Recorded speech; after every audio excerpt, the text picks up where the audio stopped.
yeah, I'm not wanting to necessarily dive into 2020. I'm so excited about 2021. Let's get that show on the road. But yeah, what do you think?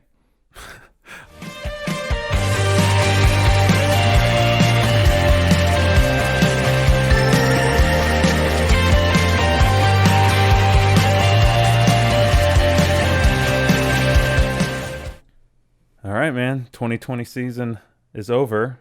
Now we get into the 2021 season, and lots of silly season news has happened. We got a lot to talk about today. Yeah, and I think we can start. Biggest news of all: Michael Jordan's in NASCAR. Yes, he is. He's been kind of sitting on the sidelines on Team Hamlin, and now he's in the arena. Yeah, no, it was definitely exciting to hear the news once they decided to make it official. And so I think they definitely went out and got somebody that has made a name for himself already as a driver, Bubba Wallace. Yeah. And that just adds to that dynamic. Yeah, no kidding. He had a pretty eventful season last year, to say the least. But man, he really got a lot out of the equipment that he had, which most people will know is not top tier equipment. But he was still getting good results out of them. Yeah, to go from Richard Petty Motorsports and be able to do what he did there, I think really it solidified him as the choice whenever Michael Jordan was looking for a driver. He did get every bit out of the car whenever he had the opportunity there. So, and you got to think that Hamlin had to have a lot to say in that too. I mean, he actually races against them, and I'm sure some of it was to help get him into some new equipment just to see, also grow the Toyota brand. Now they have a potentially another legit Toyota team in the Cup Series. But I got to think that call's got to be a large part has to be Hamlin. Yeah, I would imagine so because he is he's the 11 in 2311 racing. Yeah, he has a big say in who was brought on, and you pointed it out. I think having that racing background and knowing how Bubba races and getting to know him on a personal level too, I think that really made that decision even more easy for him to select Bubba. Yeah, and he's also getting crew chief Mike Wheeler, who was crew chief with Denny Hamlin for many years, had a lot of success, a lot of wins with him. So I don't think there's any way else to say it, but Bubba has really got himself in a nice position right now. Yeah, and bringing in Mike Wheeler and then having Denny Hamlin and the background with Toyota, it's really going to lend itself to all that knowledge now being able to, I guess, be at Bubba's disposal. So he's going to be able to basically take all of that, hopefully, and apply it week in and week out to win some races, if not be competitive for sure. Yeah, I think he's going to be competitive at several different tracks. Bubba has some tracks that he's a little bit better at. Seems to be really good on super speedways. So I think right out of the gate at Daytona, it'll be fun to watch him, see if he can, maybe get a top 10. That would be amazing. Get a top 10 first race ever.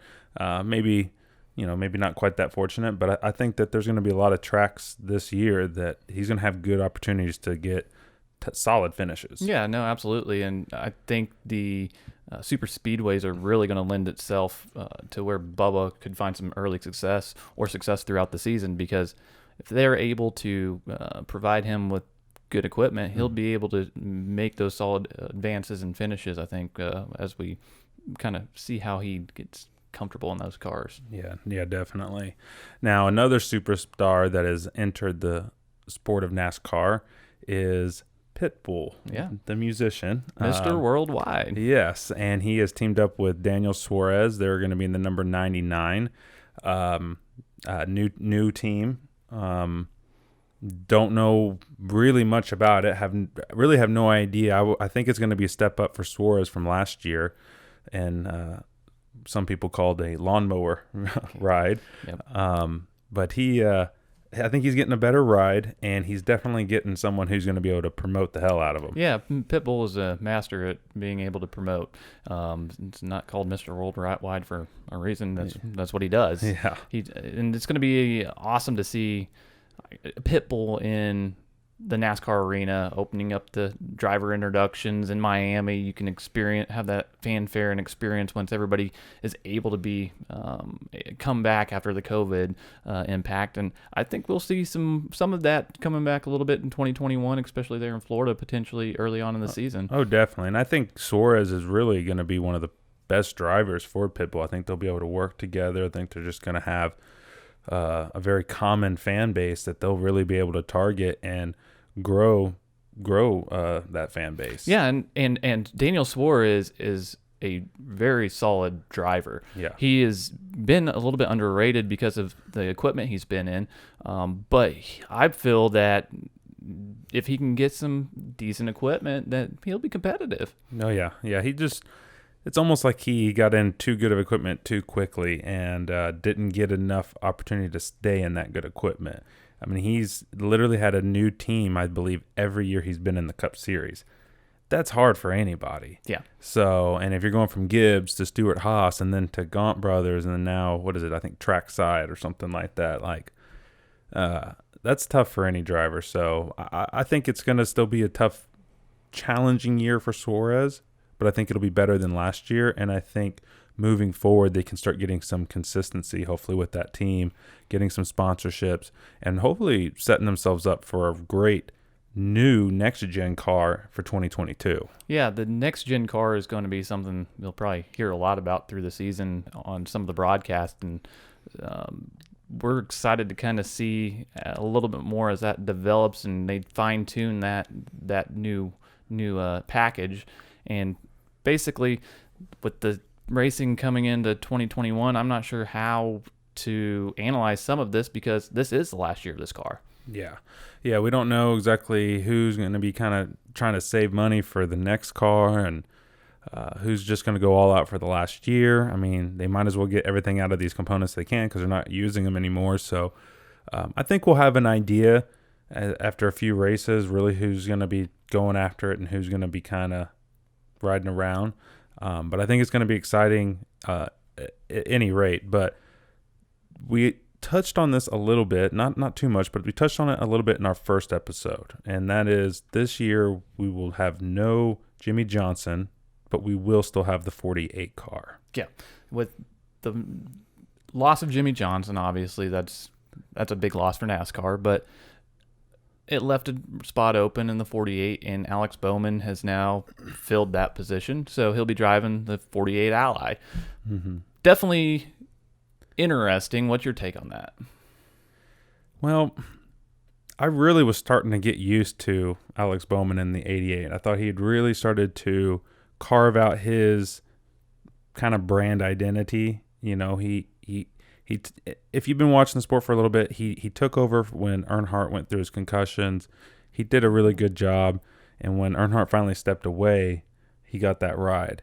And while I'm still happy to see the 48 car driving around the track, we've seen the new paint scheme. It looks fantastic. I'm excited for it.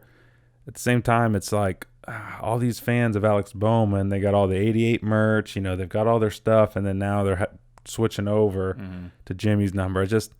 I would have liked them to maybe kind of retire the 48 for a few years, maybe Larson in a year or two, maybe he picks it up or something like that. I mean, or just retire it for a while, you know. But at either way, I know he's still going to get the most out of that car. It's going to, like I said, it's going to be fun. I think he's going to be competitive this year. And I think the whole Hendrick team as a whole is just, they're set up for a while. Well, you mentioned Larson. We haven't got to talk about him yet, and he's coming into the 5 car, which is a huge addition to Hendrick, in my opinion. I think basically taking a little bit of a risk with what happened in last year in 2020 with Larson losing his ride over at Chip Ganassi Racing. Definitely, hopefully, everything I understand, he's learned his lesson from the mistake that he made, and right. Hopefully he understands that this is his last shot. Yeah, I mean, if you take that incident away, you know, let's just say he doesn't lose the ride and he finishes out the season pretty good. It was already rumored he was probably going to another team. That's just how the contracts were looking. A lot of people were already speculating he was going to go to Hendrick, maybe to take over that 48. I think if that's what was going to happen, it still obviously happened. It just was in a very different way than people thought. But, I think it's really a win for Hendrick and a win for Larson. Yeah, I definitely think that he will be able to take the Hendrick power and take full advantage of it. I've heard some rumors that the sponsors have not been flocking to him, obviously, but I believe that Hendrick will always put performance out there. So they'll give him a car that he's able to make some fast laps and be competitive week in and week out, in my opinion. Oh, for sure. They're waiting to see how he responds, how the fans respond to him before they start really putting their brand on his car. But once they see, he did so well in the dirt season when he wasn't allowed to race in Cup. He won the Chili Bowl for the second year in a row. And I think, I've watched the interviews. He's always been a really good guy. Like I said, he just made a stupid mistake. And I don't see him doing that same thing again. And I think fans will forgive him and sponsors will eventually forgive him. And you'll see him getting fantastic sponsorship in the future. I'm excited to see how it all plays out. One guy I'm really excited to see how things play out is Christopher Bell moving over to the 20 car. Yeah, I think he is. He's probably my favorite driver going into the season as far as upgraded equipment. I'm excited for the new Michael Jordan, Hamlin, Bubba team. We're all excited for that. But Christopher Bell is getting Adam Stevens, two-time champion crew chief with Kyle Busch, and he's getting the 20 ride, which Eric Jones had last year. He's won races recently.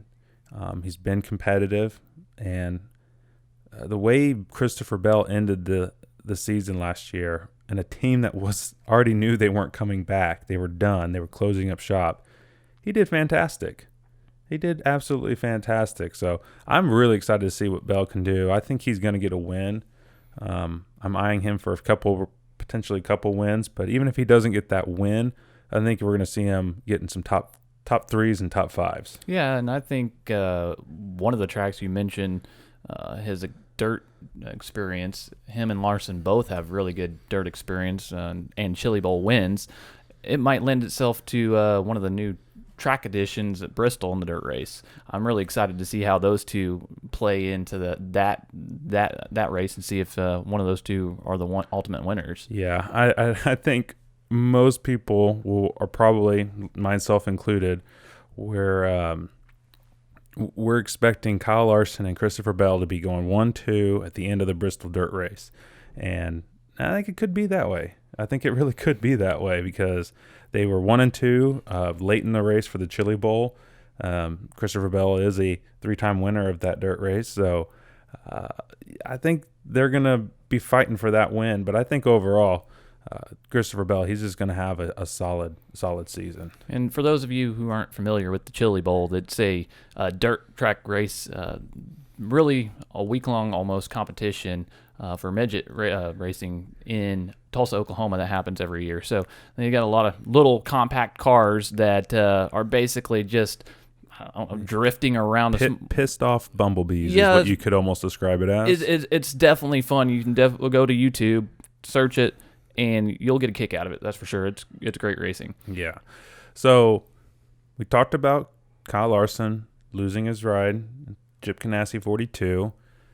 One person who is benefiting from that this year is going to be Ross Chastain, Watermelon Man. Yeah, he's definitely going to be somebody to watch. He's exciting on the racetrack. Yep. I'm excited to see how he jumps into the 42 with a little bit of experience previously with jumping in for Ryan Newman last year in that 6 car.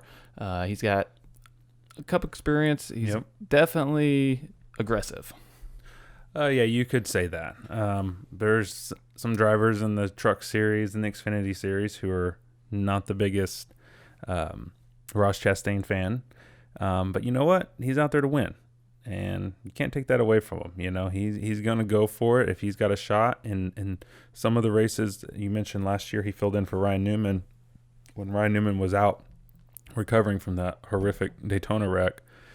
He did fantastic. I mean, he didn't win or anything like that, but honestly, he got more out of that car and those finishes than Ryan Newman did when he came back. Yeah, it was actually pretty surprising to see some of those results he was able to get. It was a short stint, so it could have been a little bit of a. But even when he came in, I forget the 77, I think he drove for Spire a couple races. He still got more out of that car. He had positive place differential. He finished better than he started, and that's what you want out of a driver, getting more out of that car, even if it's not a very good car. So I think Chastain is going to be a guy that is going to be exciting to watch. I don't know how many top fives he might get. He might get one or two. I don't think he's going to be competing at each and every race, but you're going to see him up towards the front almost every race at some point because he's just aggressive that way. Yeah. And we also mentioned since Bubba Wallace has moved on to the new Michael Jordan own team. Yep. That means there was a void there.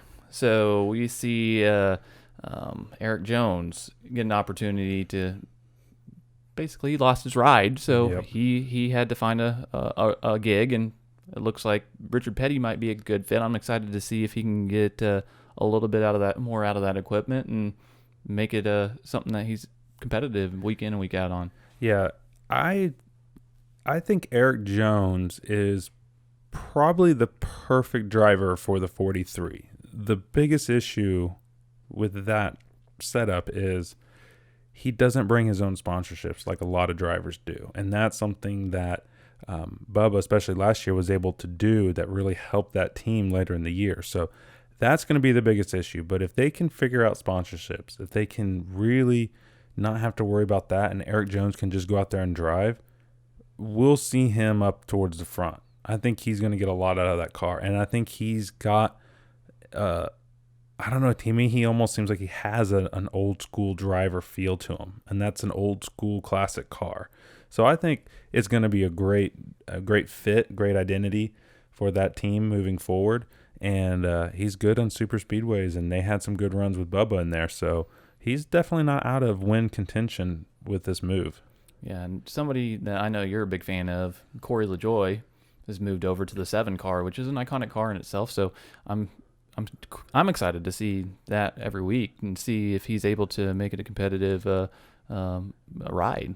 Yeah, I mean, last year, unless it was a super speedway or a wreck fest, LaJoie was probably finishing on the high end 23rd, 22nd, 23rd, and 20 between that and 27th. Mm-hmm. And that's about what he could get out of that ride.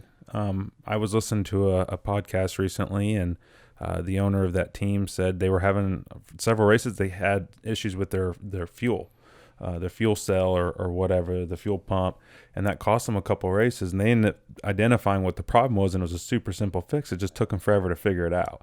And so had that not happened, maybe Corey LaJoie has some better races, finishes the season a little bit stronger. But I think he's a heck of a driver. I think this is a improvement for him. So hopefully we can start seeing him battle for top 20s a little bit more consistently. Yeah, it'll be exciting to see what that shapes up to look like. Somebody I'm really excited to look at from the rookie perspective would be Chase Briscoe. He's coming up from the lower series to drive the vacant spot that Clint Boyer left in the 14. Yeah, he's going to be an interesting guy to watch this year. Probably will win Rookie of the Year. He's got the best equipment, and he's also a heck of a road course driver. So with there being 7 currently points-paying races for road courses, I think he's going to possibly get a win.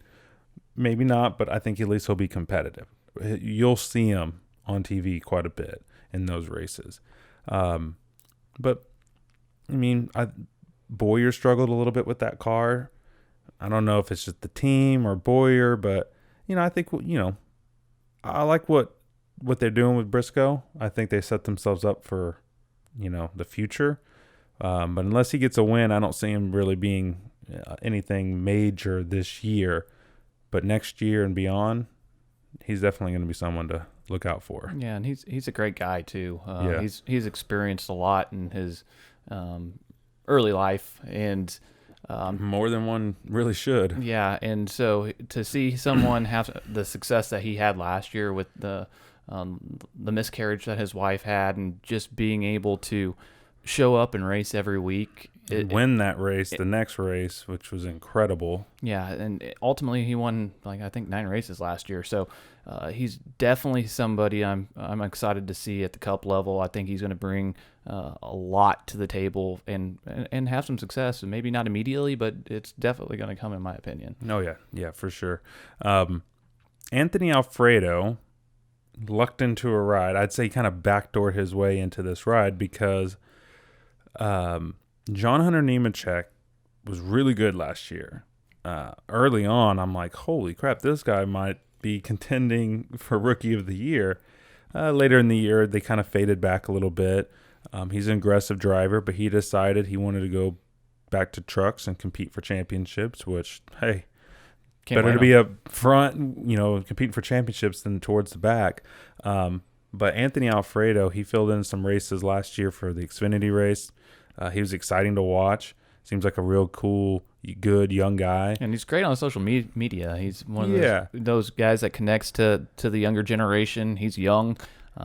People call him fast pasta. Yeah. So he's definitely brings something to the table at the Cup level with just sheer entertainment value alone. He definitely is a promoter. Yeah.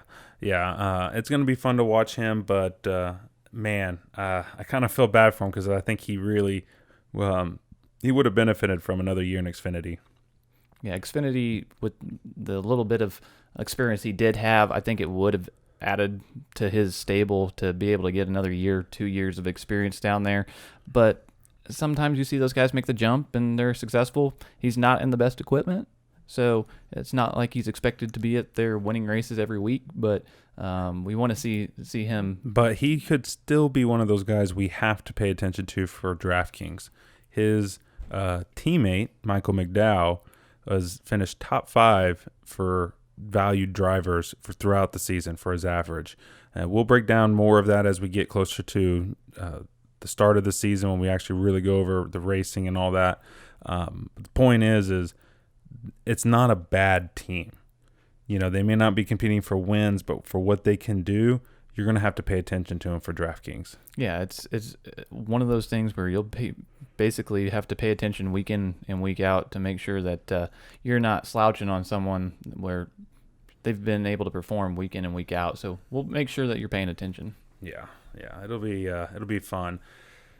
Now, DraftKings favorite of both of ours, but a lot of people, is Ty Dillon.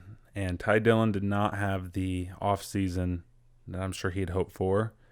Currently, the last we heard, he's on for the first 2 races of the year for Gaunt Brothers, which is not going to be as good of a team that he had before. But the team that he had before, they closed up shop at the end of the year. So kind of is what it is.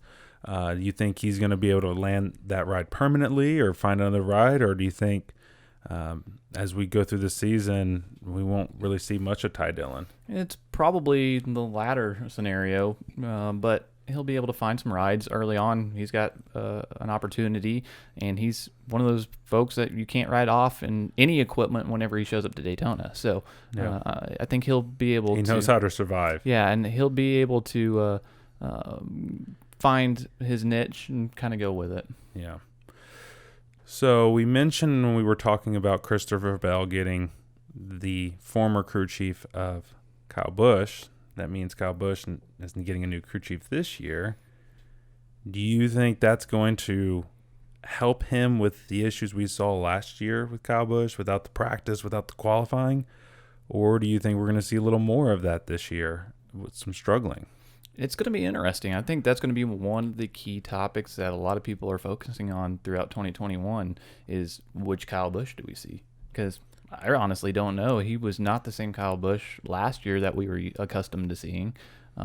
And how much of that, like we've discussed before, was due to COVID. Mm-hmm. And with the way that we're going to be racing in 2021, it's going to be very similar. There's only a handful of races in 2021 that will have qualifying and practice. So in those races, if we see early on that Kyle Busch is able to dial in those scenarios, then we really can fine tune. Hey, it was really COVID, or is it the crew chief from last year now move on? We're gonna have to kind of balance it and see. Yeah, that's gonna definitely be a big storyline throughout the season. I'm like you.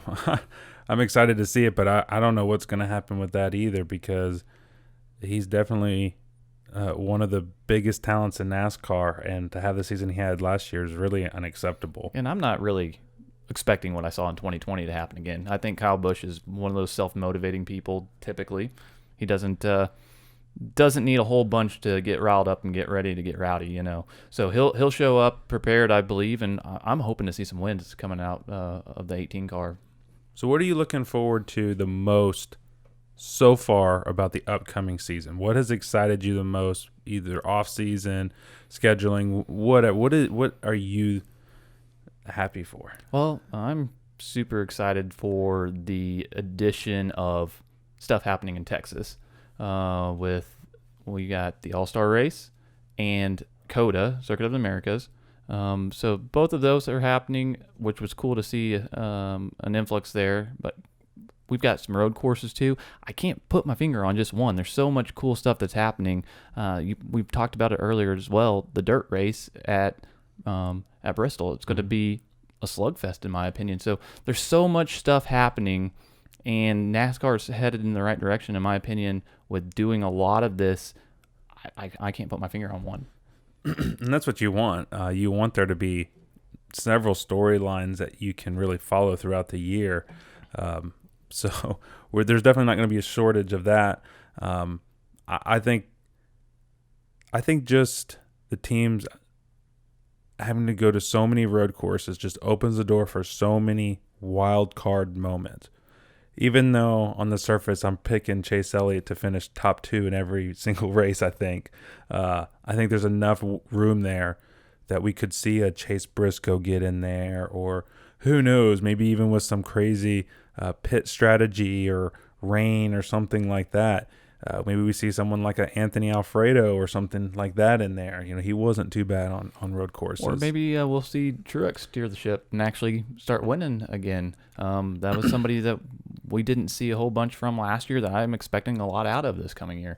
I really think he was in positions last year that he didn't take advantage of. And I think this year we see a different Truex, someone that wants to win. I don't know how many years he's got left in the tank. There's Harvick's the same way. There's a couple guys like that with this being the last year in this setup, we might see him push the envelope even more. Yeah, I think Harvick, Hamlin, and Truex, and then you probably could even throw Kurt Busch in there. I would be surprised if we see them all still racing past 3 more years. I think we're within that 3-year window. I think it's very likely Hamlin, if he has another season like he had this year, but still wasn't able to pull out a championship, I think maybe one more year and he really focuses on 23 racing, 23-11 racing. Same thing with Harvick. I think he's trying to just go after wins because he realizes, he said it in his post-race, I think it was the Martinsville race where he got eliminated from championship contention. They're not one like they used to be. So I think he might just be out there trying to, hunt wins and ride off into the sunset that way. And same with kind of Kurt Busch. I think he's getting close towards the end. I'm sure that team's going to want to get some younger, a younger driver in that one. And I think, and then same with Truex. You're right. He's got to do something. Last year he showed it. What was that? 7 races in a row? 7 races of top 3 finishes. Yeah. So he was up there. He just wasn't quite getting it. And I just think that is a little bit to do with the rookie crew chief that he had. If they can get that same performance with the experience now working together, I think they'll get those wins. Yeah, it's definitely something I'm going to pay attention to, because it wasn't something I'm used to seeing. And whenever you're really, looking for someone to be a leader, whenever Denny Hamlin's focusing potentially on his things. I think that the Joe Gibbs stable's pretty good for the time being. Yeah. All right. That was a lot of silly season review. But we got to touch on the scheduling changes because we've touched on it briefly, but we got to get into it a little bit more. Now, we're going to do another episode where we actually give you guys a more detailed breakdown where we actually go into our projected winners. We'll see how that ends up at the end of the season, what that looks like. But that'll be fun to do so you can kind of really see where we're looking at for this year. But so many new races are coming to the NASCAR schedule. And then there's a lot of tracks that we're not going to again. We're not going to Kentucky. That was a good race for some drivers. That's where Cole Custer got that win. Yeah, you know? that's So where... he's not in there or that race isn't in there anymore. We get 7 road courses. We're getting the Nashville race again. Where do you want to start with the scheduling? Yeah, it's definitely interesting to see how NASCAR's impacted everything with the schedule change. I like I said earlier, I'm really excited for the road courses and COTA in specific because that's an F1 track. That was designed to be for those type of cars. It's 3. And MotoGP too. Yeah, it's 3.2 miles, I believe. Definitely. No, it's a 3.4. Oh, 3.4. Yeah. So it's a cool road course. It's got a long straightaway, dozens of turns. So it's going to be interesting to say the least. I am so excited for the first turn at the green flag. Uphill and then sharp left-hand corner. I hope that everyone can make it through so we don't see a bunch of wrecked cars the rest of the race because that is not suited for NASCAR. Yeah, I don't want to see another Roval experience where the half the field seems like they missed turn 1. But you know what? It's what makes this track great. The other spot is that long straightaway going into that tight 90-degree left. I'm excited to see what they are able to do there. You're going to see some glowing brakes hitting that corner, I'm sure. A lot of brake dust in the pits. Yeah. But to make room for the COTA race, what they did is they took away one of the Texas points ping race, but now Texas gets the All-Star race. You kind of touched on that earlier. I was a little surprised that they took it away from Bristol. Bristol was pretty good last year for the All-Star race. A lot of people wanted it, but it makes sense if that's how you get COTA in. If you have to do that, you got to do it. But I think that's also going to be make Texas more exciting because that's a fast track. Yeah, and it's a wild card race, really. It's definitely fast, so you get the elements of a super speedway, and it lends itself to some drivers that usually aren't in the conversation. So we saw Austin Dillon win last year, which was kind of unexpected, but he's an aggressive driver. It lends to his style. So I'm expecting to see someone in a similar situation potentially take that opportunity and win a little bit of money. Yeah. I think it's gonna, like you said, it's gonna be a wild card race because that open, anything can happen in that. And Texas is going to do everything it can to put on a big show. So we're going to see some fireworks and some six shooters firing off at the end of it. So I'm excited for that one as well. Road America, a 4-mile road course. I don't know much about Road America. I know that they raced there a little bit with the Xfinity race, so I've seen some. I know Christopher Bell's pretty good there. He's won. But that's going to be one of those another kind of wild card races. And also it possibly, with it being where it's at, rain, could we see another rain race for NASCAR for the Cup Series this time? That would be cool to see and see if they use the rain tires. Yeah. That's another topic of conversation anytime you're going to a road course and the threat of rain is there. You don't typically see NASCAR run the green flag in typical, raceways because the banking, you can't get the traction you need. So on road courses, the rain tires are an option. So it's definitely cool to see. That Xfinity race last year in the rain at Indy was epic. It was epic. There was 4 guys at the end of the race literally swapping spots. I think there was 4 different leaders that last 2 or 3 laps. So if we can get something like that in Cup at one of these road courses, that would be awesome. That would be really, really great to watch. Darlington and Atlanta are going to get 2 spots this year. Darlington last year got back-to-back races. They had 3 total, right? Yeah, they did. But that was to make up for the COVID races. So Darlington's one of those places that I would never get tired of watching people race. It's a fun place. Yeah, so you get a little bit of stripe action going on, and definitely a lot of bumping and banging. Yep. So I'm excited to see them add that extra point race. Yeah. Atlanta, probably just going to be another win for Harvick. Harvick always seems to perform well there, doesn't he? It is his place. I know Brad's good there.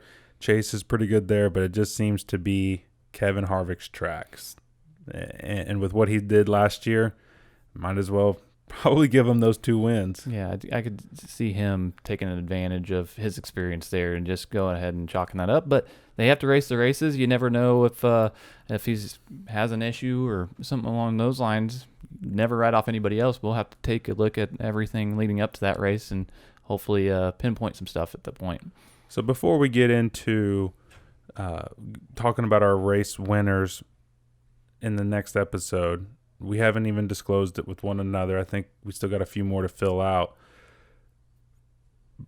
Before we get into it, do you think that the playoffs this year are going to look a lot different than last year as far as the drivers, given that we have so many new courses on this schedule? It's definitely going to be different. It's one of those areas that you can take a look at.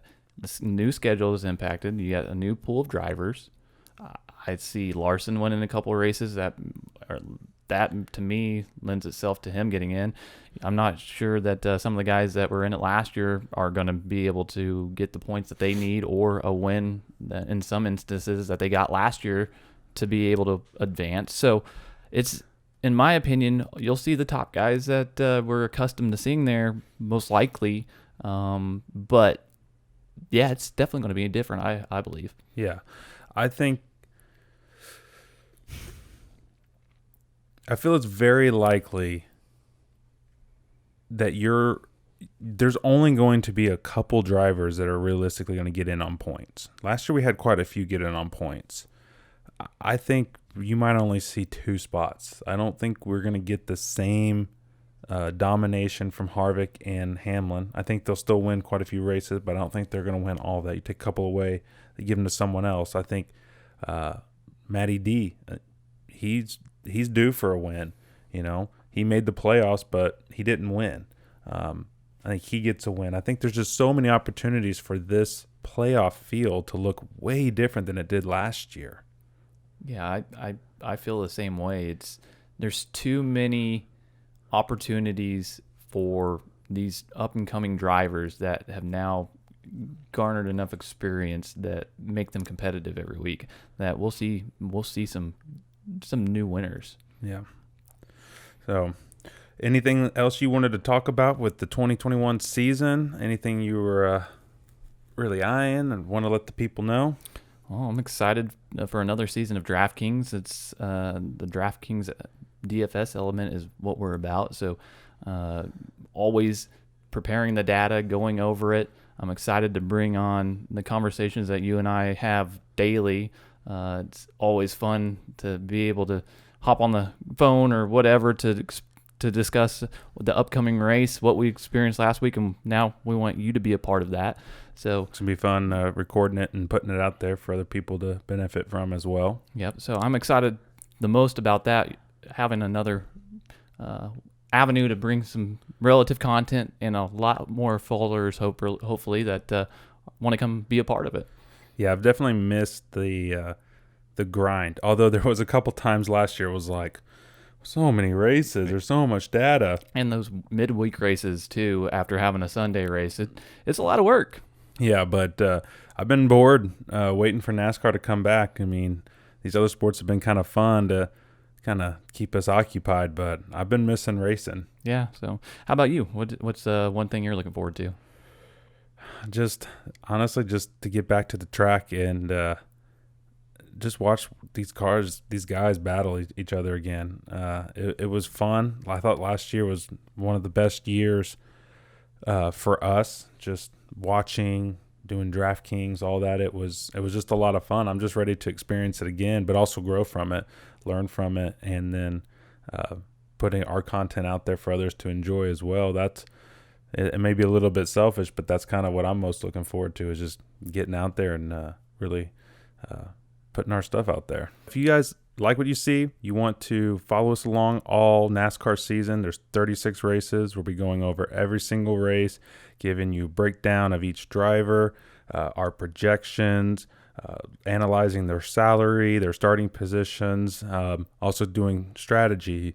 Why some tracks you want to try to get everyone towards the front, and some tracks you might want to try to pick guys who are in the back, and why you might want to do this. So we're going to be explaining all that every single week, giving you the strategies you need.